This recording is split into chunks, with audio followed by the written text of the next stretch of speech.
Hello everybody, welcome to another daily dose of gaming news and all that good stuff. And as always, try to do my best with the rumble thing, but it's not syncing properly. I don't know what to do.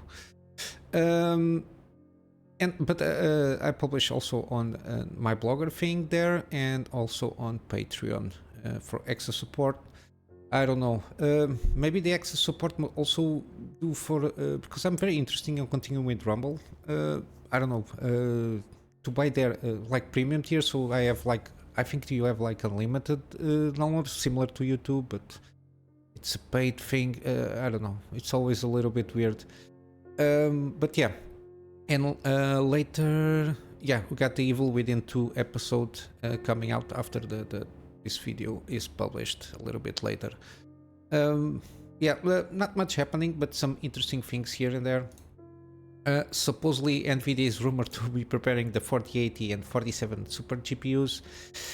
Yeah, this is a little bit their fault here. The thing that they did with it, when they did the launch, the super designation supposedly it's for like mid upgrades or mid-tier upgrades. I don't know usually what the last time we saw this was on the 20 series. We didn't see this on the 30 series.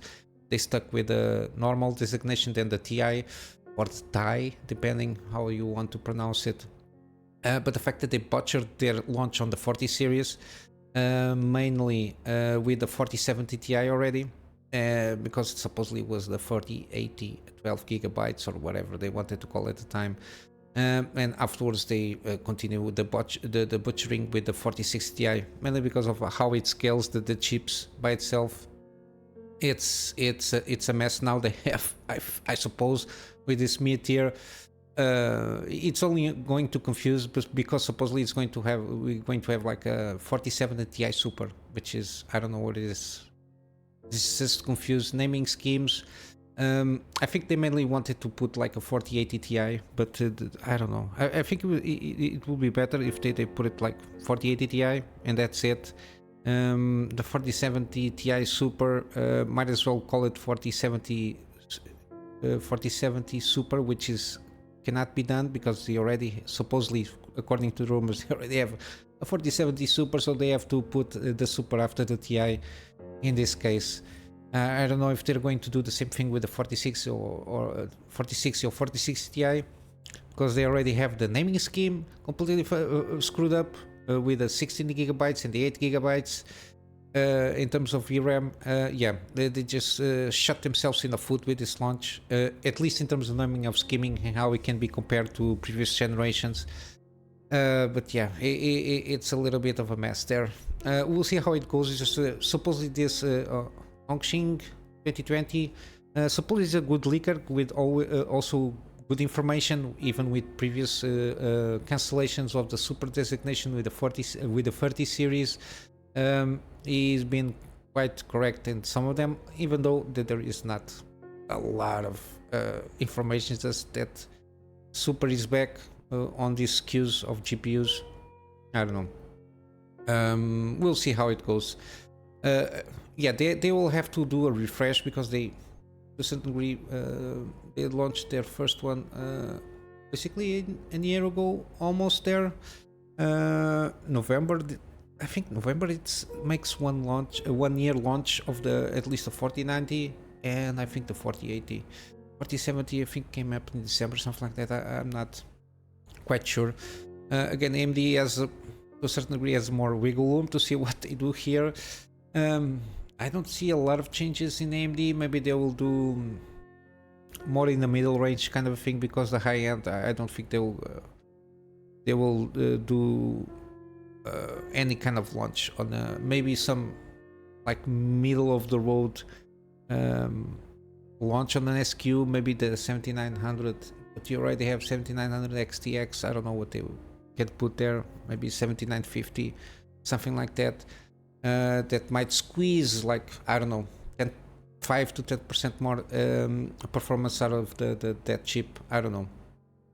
We'll see how it goes regarding NVIDIA. And continue with NVIDIA, they basically are not able to basically sell 4090s to China. They already had to do like a lot of not shenanigans, but they have to do a lot of tweaks on their Grasshopper chips so they can be on paper, at least on paper in terms of performance, so they don't get part of the ban or whatever it is. But now, given that the 4090 is a big performance GPU, the new ban thing here, or I don't know, they have like a proper word for this, not a banning, license restrictions in certain GPUs and accelerators. Basically, it's a license restriction regarding the chips here. They don't want China to have this, even though that there is the thing that basically everything is manufactured in China, not the chip itself. Yes and no, it's made in Taiwan, most of them, through TSMC, and basically the packaging and the assembling is done in China. So I don't know how they're going to do about it. These people from these governments just want to do things, and I think they have like 30 days, NVIDIA, to solve this situation, because supposedly the 4090 should not touch the Chinese grounds or territory. So I don't know how they're going to do with this. I assume there are going to be a lot of losses of 4090s along the way, because business, the same way that they try to introduce a lot of like contraband, not contraband, but they go offside China, and then they try to avoid taxes and everything. We got I cover some few stories here and there with some NVMEs and CPUs and some memory sticks, also some iPhone stuff. But yeah, I don't know how this is going to work out here, because they already they have I think the 800 and H800, which is like part of the Grasshopper thing. They have to downgrade it to I think this is the naming scheme. But then again, they oh my god, I'm so mushy on the brain regarding these kind of things. Basically, they changed the wording. It's basically in terms of performance. It's not just about specs. It's like the performance itself, and now they included these two. Because this one, if not mistaken, was already done in purpose to downgrade the chip itself, like the quality and the performance of a chip, to make throughout that license restriction. And now for giving the wording of the government of the United States, the 4090 and the H800, now they are caught up in this, mainly because of how the performance of these chips handle, and how the wording they managed to get around, and even restricting even more. This might have some effects just in short term. Medium to long term it will not do, because all intents and purpose, Taiwan has the hand, to a certain degree, almost like the monopoly of to manufacture these chips. I don't know how they can work out this, and this can have some blowback. It will have some blowback, but in the bigger scheme of things, it might have some blowback. But we'll see how it goes. I don't know if they're going to lower production or something like that. I don't know what they're going to do here. I will try to keep up with this story as it continues to evolve. But yeah, some gaming studios here. Harebrained, I covered this because mainly they were the guys that developed the Lamplighter Zig. Supposedly it was not a very good launch. Only 700 concurrent players, kind of a thing, even though they was on Game Pass, but they think it's not a good launch in terms of money wise. And basically they are separating this, they are being kind of fired to a certain degree, even though the wording is not that.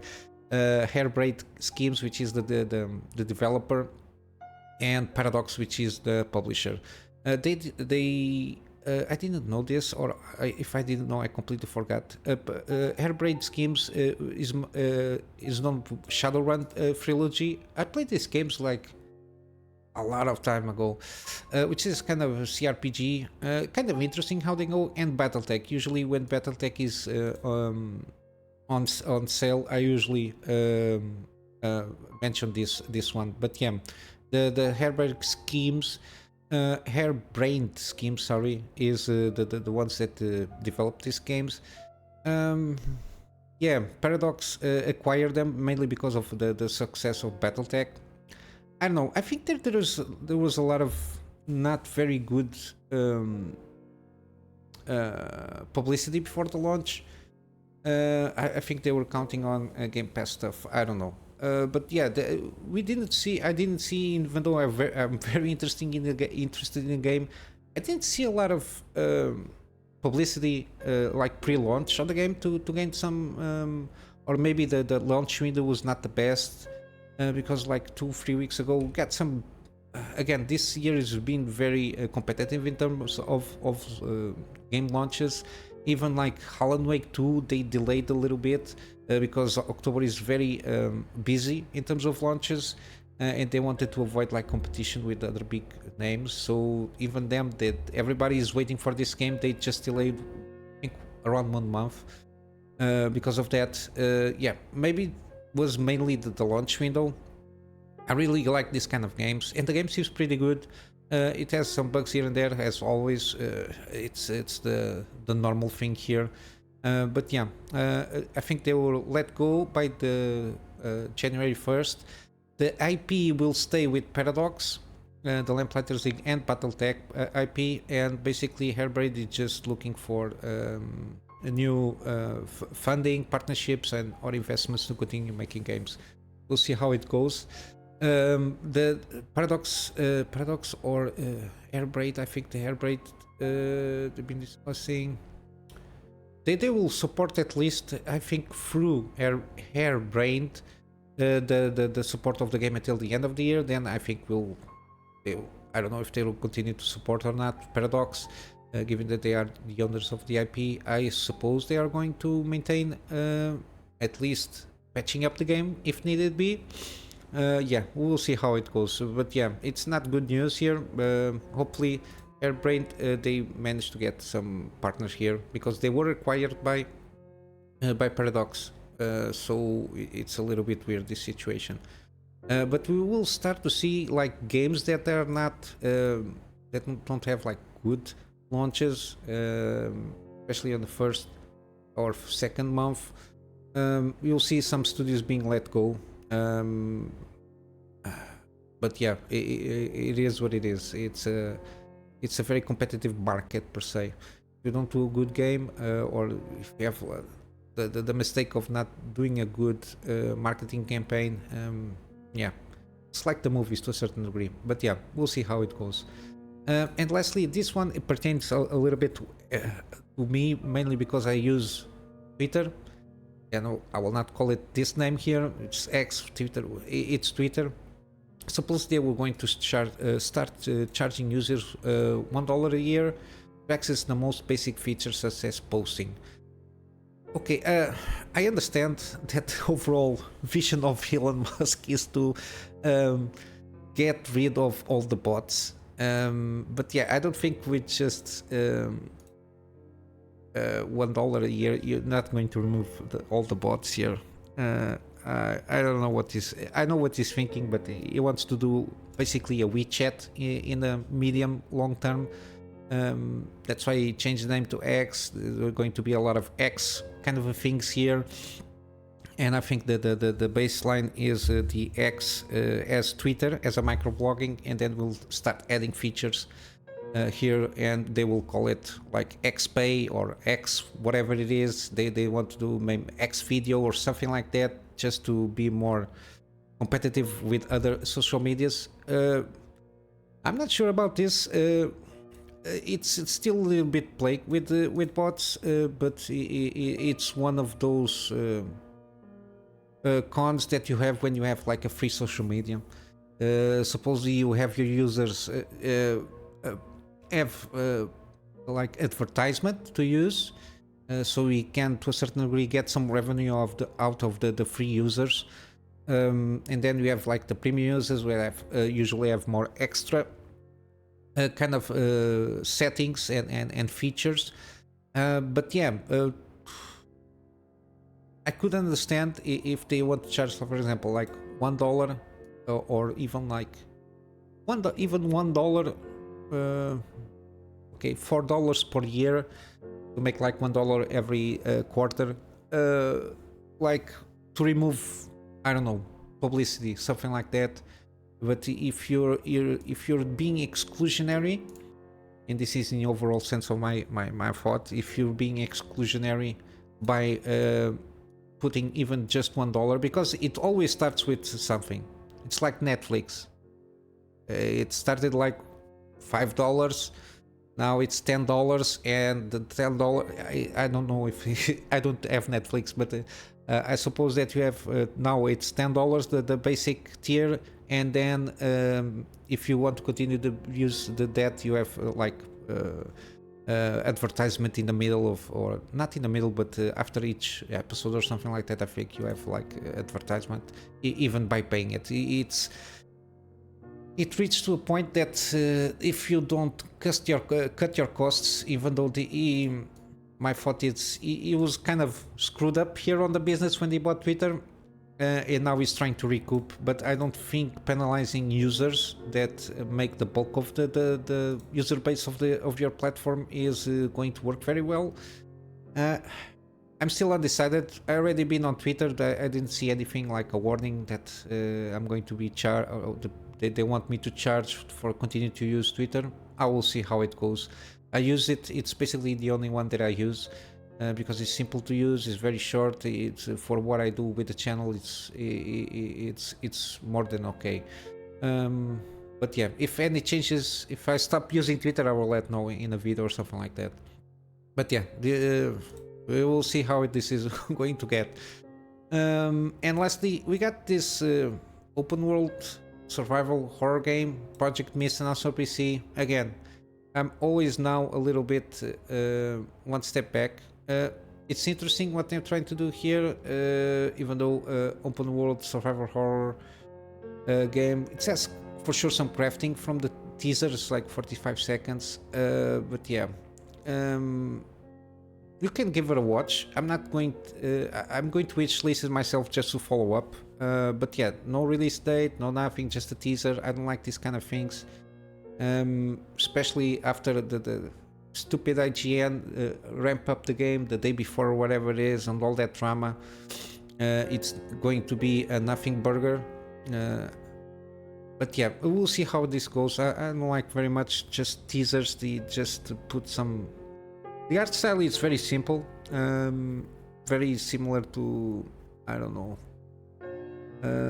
Seems to remind me a little bit of Dishonored, kind of a thing, that art style. But yeah, I will wishlist it, and I will give you more news when I know more about this game. And I'm going to wrap up with some gaming deals. Nothing's changed. Must be of those quiet weeks that there is nothing, a lot of it happening.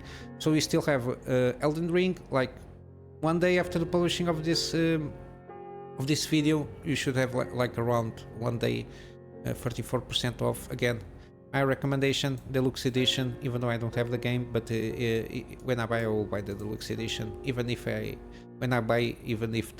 DLC isn't launched, I will buy regardless. It's from software. They did no wrong so far, so it's one of those that I'll continue to support in advance. The rare occasion. We still have Planet of Lana. Seems pretty good. Very positive reviews. Platformer puzzle, storytelling by the environment itself. I don't think there is like dialogue, but yeah, very good and very positive reviews all around. Until the 21st of October, 25% off. And still Sharpunk Verminfall. You got a demo. I covered this yesterday. 20% off, so $11. I think it's a pretty decent game from what I've been seeing. Very positive. You're on the run of this vermin, which is the rats, of course. And basically you have your squad management in campfires while you're running out of city. That, at least that's my perception of like the main story arc. But yeah, until the 23rd, and you can try out with the download. With the demo, you can download it. And from GOG, we still have Spirit Farewell Edition, $7 till the 24th. Now it appears. I was complaining like some weeks ago that I didn't see anything here regarding the offer ending. 75% off. I think it's a very decent game. I really want to play this one a little bit because of the art style. I like this kind of art style, and the overall kind of how the game works, which you are basically taking care of helping out the souls to go through the forever realm. But yeah, it seems pretty interesting, the stories that they develop here. But yeah, it's here you got no DRMs on GOG, that's for sure. And I'm going to wrap up here again with my plug to my Patreon for extra support. That extra support at the moment is basically for oh my god, sorry, for storage. So I have like backups of the projects that I do for my private clients, and of course the space for videos that I do for the channel. And eventually, I don't know how I'm going to do with Rumble. If I get like a fixed thing from the channel of the videos that I make, I will upgrade the Rumble thing. I don't know, and maybe for Twitter for that $1. But $1 per year is not much, but it's the sentiment that I have regarding the move by itself. It's not the value, it's the principle behind it. But yeah, I'm going to wrap up here, guys. I hope you have a wonderful day, and I will see you in the next one. So till then, Kunamy Master out.